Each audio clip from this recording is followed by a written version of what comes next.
There is a number that every caravan owner in Britain should know, but almost nobody talks about. 20%. That is the damp reading on a moisture meter where your caravan stops being a holiday and starts being a write-off. Anything above it means water has breached the walls, the timber frame is rotting from the inside, and your repair bill just jumped from hundreds to thousands. In some cases, £15,000 to £20,000. More than the van is worth. Damp is the single biggest killer of caravans in this country. It has been since the 1960s. And the reason most people get stung is because you cannot smell it in the early stages. By the time the walls go soft and the musty stench hits, the structure behind the panels is already collapsing. Workshop technicians describe pulling back a wall panel on what looks like a perfectly decent van and finding the timber frame crumbling like wet cardboard. One repair specialist in Derbyshire said he gets quoted £4,000 for jobs that end up costing £800 because other workshops exploit the panic. But the bigger shops are not wrong about the scale. A full front end rebuild on a damp, damaged Tourer can run into the thousands. And at that point, most owners just scrap the van. But here is what the caravan industry does not want to shout about. There are a handful of caravans on British roads right now that were specifically engineered to beat damp. Not manage it. Don't delay it. Beat it. Some of them are 30, 40, even 50 years old and still bone dry inside. And most buyers have never heard of the construction systems that make them different from everything else on the forecourt. I have spent weeks cross-referencing owner forums, workshop reports, and construction patents. And what I found is that the caravans people keep for decades all share one thing in common. It is not the brand name. It is not the price tag. It is how the body was built. Specifically, whether the manufacturer solved the oldest problem in caravan design or just covered it up with sealant and hoped for the best. Let me start with the one that most people walk past at every show because it looks too simple to be serious. The Eldis Explore is not flashy. It does not have a marketing budget that screams at you. But the people who own them tend to keep them for a very long time, and the reason is a construction method called solidi, strong, light, and dry. What Eldis did was strip out the traditional screws and bolts that hold a caravan body together, and replace the entire assembly with a fully bonded structural system. No mechanical fixings punching through the outer skin, no holes for water to creep into. The panels are chemically bonded to each other, so the shell acts as one sealed unit. And this matters more than most people realize, because the number one entry point for damp in a conventional caravan is not the windows or the roof. It is the thousands of tiny fixings that hold the body together. Every screw is a potential leak. The Explore removed them entirely. That is why you see Explores that are 10 or 12 years old with damp readings still sitting at single digits. The shell simply does not let water in. But here is where it gets interesting. And if you want to see more interesting content, subscribe. This is only the start.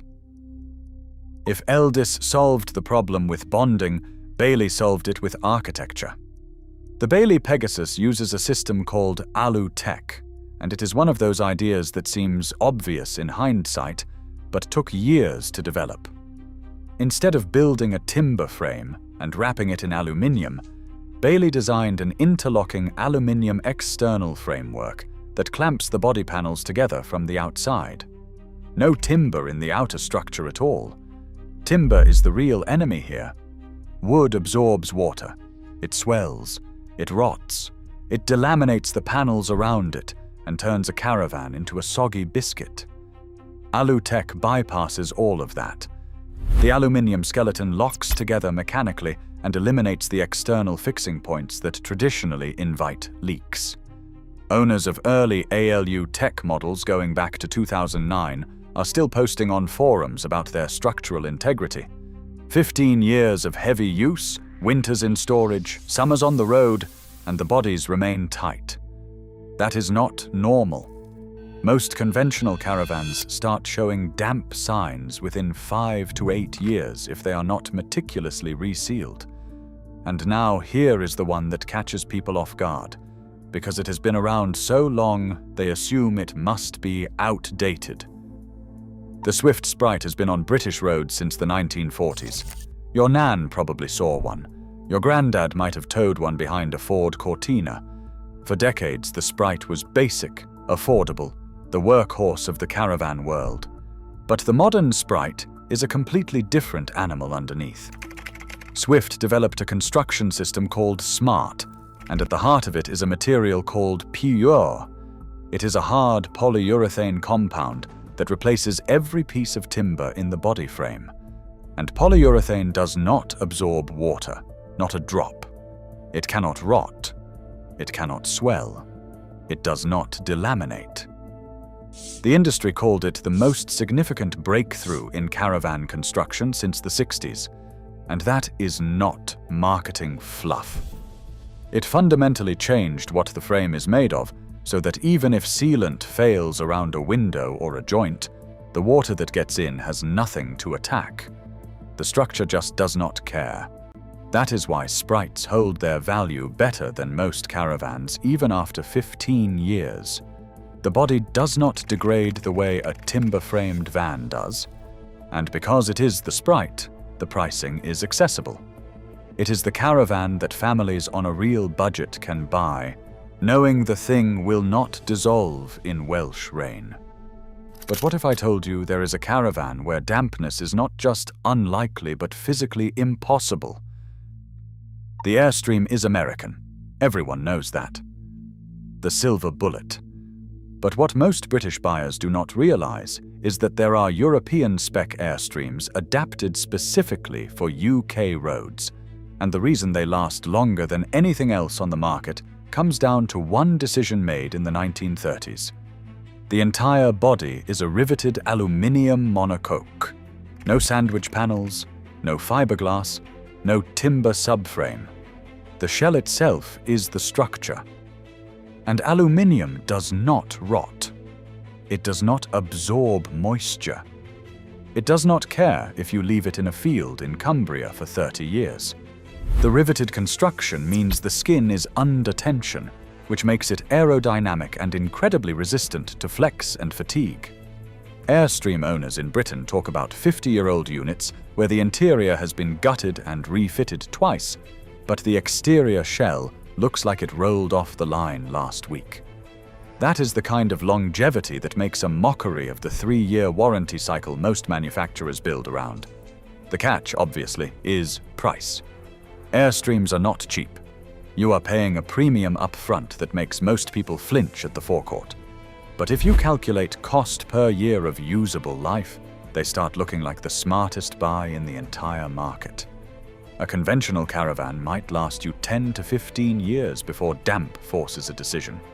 An Airstream, maintained sensibly, is still going at 50 years. Run those numbers and the price per year flips completely. And then there is the one nobody expects. The ugly duckling that outlasts everything.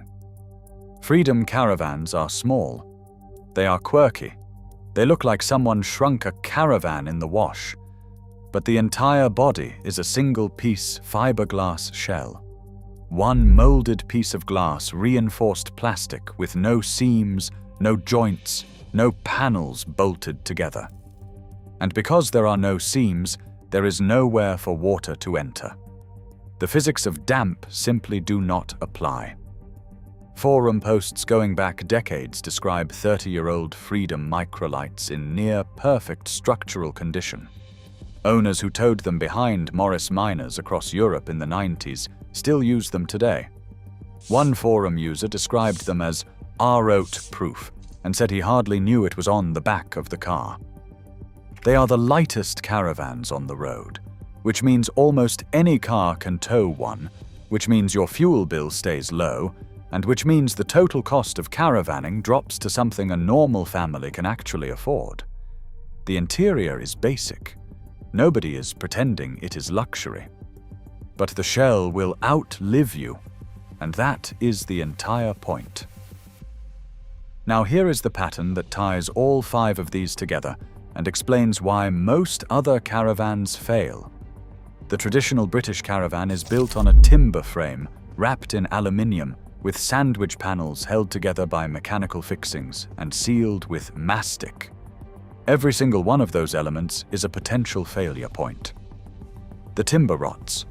The fixings create entry points. The mastic degrades in UV light and needs replacing every 4 to 5 years. And if you miss a reseal, or your van sits in storage over a wet winter without proper ventilation, the water gets in silently and the clock starts ticking. The 5 caravans on this list solved that equation in 5 different ways.